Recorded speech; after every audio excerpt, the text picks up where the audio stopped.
Hello and welcome to this week's Dev Diary. Yeah, I messed up and you saw this screen for a little while. My bad. What I was meant to show you was this screen. So just to explain why that happened and what happened there, basically this is my OBS screen and I had it on game window instead of right screen. So apologies for that, and hopefully that won't happen again in the future. Also, I guess, spoiler for something that's going to be coming up on the channel soon enough. Anyway, let's just get into the bloody Dev Diary. So, here we have the Sunday Twitter teaser, as per usual. And, yeah, here's a teaser about some of what we'll look at in tomorrow's Dev Diary for Imperator. Also, just want to show off the detail of the map. And, as I said before, I absolutely adore the detail on this map. It's just so good. And seeing Tunisia, or modern day Tunisia, I guess, in green is definitely going to be welcome change from seeing it in drab greys and yellows and browns and shit. The breadbasket of the Empire, this used to be, for Rome, so definitely obviously makes sense. It just looks gorgeous. I mean, I can't wait to get into this and play around. But yeah, loving it, loving it. So, what can we see here? So, health, currently at 100%. Character's health indicates their overall state and fitness. Health can be reduced by disease, actions, and events, and if it reaches 0, the character will die. Obviously, we can now see the health bar. All characters have health bars, and I'm not entirely sure I'm on board with that. I like that it's hidden in like CK2 and I guess Rome 1 as well. But who knows, maybe it's a good change, I'm not sure. We also can see banish, bribe, request loan, execute, arrange marriage with ruler, release prisoner, repay loan, and smear reputation, as well as the spouse, father, mother, siblings, friends, and rivals, but no lovers. One thing I did say in the previous one, and I'm going to be repeating myself a lot if you watched the other video, I think that obviously, 1st January 450 is the start date of the game. I think all the characters that are alive at this point should just have a random father and mother applied. We don't need to have a tooltip telling us their name, or if you want to give it a random name, then fine. But just a face. Don't have this, you know, silhouette. It doesn't look good. So just a silhouette here, not good. Put a random ass face. And if you want to give a what's it called, a randomized name for them as well, then by all means, I would be totally on board with that. All right, moving on to the Dev Diary itself. So here we go. Hello and welcome to the 17th Dev Diary for Imperator. This time we'll talk a bit more about characters and how you interact with them. Back in the 7th Dev Diary, we talked about characters for the first time and talked about their attributes, traits, and stats. If you haven't read it yet, I recommend going back to read it here. I'll also put a link to my video on this Dev Diary, which I believe was the one where I didn't have anything to complain about, which was nice. We did not talk about health in that development diary, except mentioning the fact that one of the categories for traits were health related.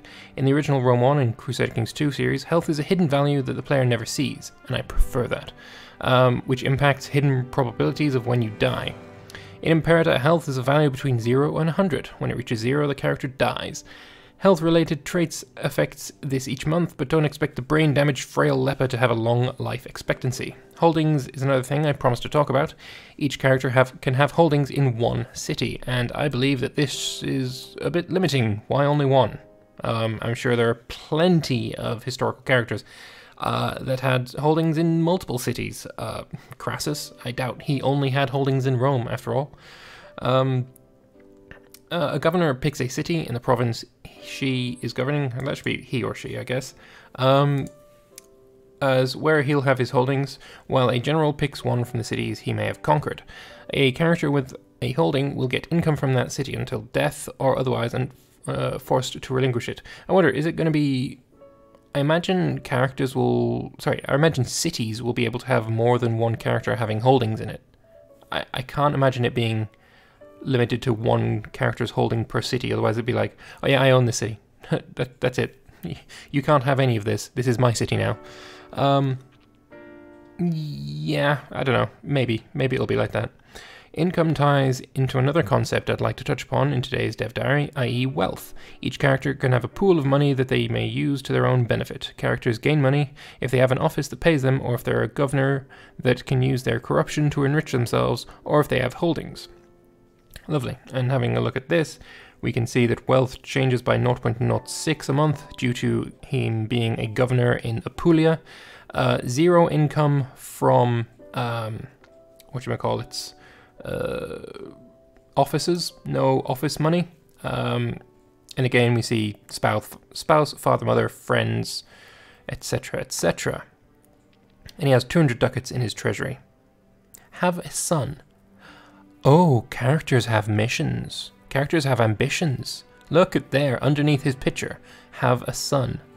Oh, I think I've just uncovered something that hasn't been talked about. Lovely. Okay, then. So, how do you interact with these characters then? Well, Imperator has a lot of different ways beside the normal event interactions. Like most of our games, we also have the direct character interactions. Character interactions usually have costs in power and or gold, and some have a different chance of success as well. In Republics, some of the character interactions require Senate approval as well. Appoint a dictator can be done on your ruler in a republic when at war or civil war, and it will allow him to do any diplomacy or character interaction without the Senate interfering until the end of the war.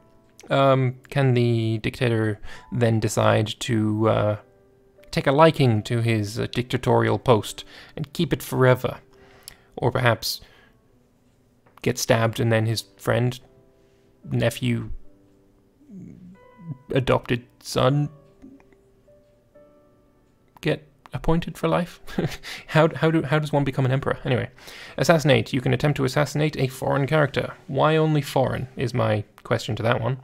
Banish. To force a character you have previously imprisoned to leave your country. Bribe increases the loyalty of a character. Execute permanently removes a prisoner to another plane of existence. Murderify him. Free hands increase the loyalty and corruption if that character is one of your governors. Hold games with a ruler in a republic. You can spend states money to increase the popularity of the current ruler. Imprison. Attempt to relocate someone to a more secure area for future processing. Wink wink Stellaris. Processing the criminals, yes. Inspire disloyalty. Reduces loyalty and increases corruption of a foreign character. Loan to get money from a wealthy character. They may want it back though. Marry a ruler if a different gender and both ruler and character is unmarried. This was a thing in the comments. People were asking why both needed to be rulers, and that's not the case. It's a ruler and character, so only one needs to be a ruler. Also, there's a thing about gender as well. We'll get to that. Recruit to get a character to leave a foreign nation and work for you. So, here's the interesting one. Recruit general. Get a disloyal foreign general to leave his nation and join your nation with his army. Ooh, this is very, very tasty indeed. So, inspire disloyalty and then recruit him. Oh, that's going to be tasty. I'm going to try that out. Release prisoner for bleeding heart liberals. We had one of them talking about this in the comments. Repay loan. Sadly, you can't imprison and execute people you owe money to. That's sad. Sacrifice prisoner. Some religions allow you to sacrifice prisoners taken in war, making your tribesmen happy and productive, and making it easier to stay tribal. Seek and stop treatment for characters with bad health that you need to live longer or shorter. Seduce governor, convincing a foreign governor that it is far better to officially say they are part of your nation, while they regretfully report that about 105% of all collected taxes were lost due to bad harvests and bandits to your government. Lovely. And then smear character to reduce the popularity of a character. So, foreign nation, smear the popularity of their ruler, then inspire disloyalty in his best general, and then recruit him. Sounds like a plan. So, there are more interactions added through development, and one that I would love to see is adopt character into, your dynasty, or I guess your ruler's dynasty. That, I think, would be quite fantastic. Again, though, I mentioned this in one of the Facebook groups, and the response from one guy was that it's not your dynasty because you don't play as a character, you're actually playing as the spirit of the country, and that makes sense, but I would still think that this should be in it because it makes so much sense for the period. So yeah. And then for modders, you can read this. I can't read any of this. It's all gibberish and stuff for me. Stay tuned, there are more things to talk about. Characters in Imperator, like ambitions and loyalty, but next week we'll go into the Latin military traditions. Okay, so, show only dev responses, because there's some interesting ones here. First off, shouldn't this be sway governor rather than seduce? That is this one here. In theory, yes, but seduce describes it better.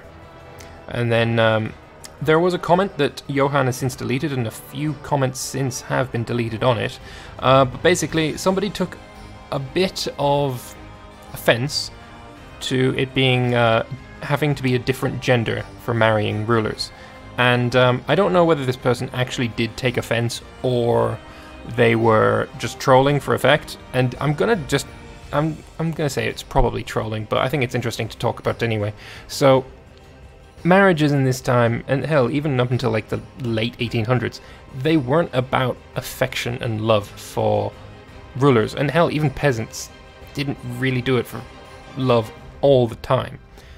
Marriages were more about dynastic alliances, and obviously dynastic alliances is the big one, in my opinion. It's the number one thing that marriages in these days were about.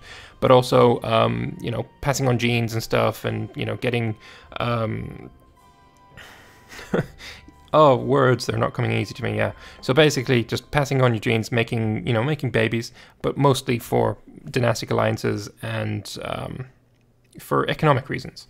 So, there was a comment saying that they were quite salty about that being, having to be a different gender, to which Johan replied, but why that didn't happen in these days, and we want to be as, you know, historically accurate as possible, which makes sense to me. To which we had a very, very strange reply.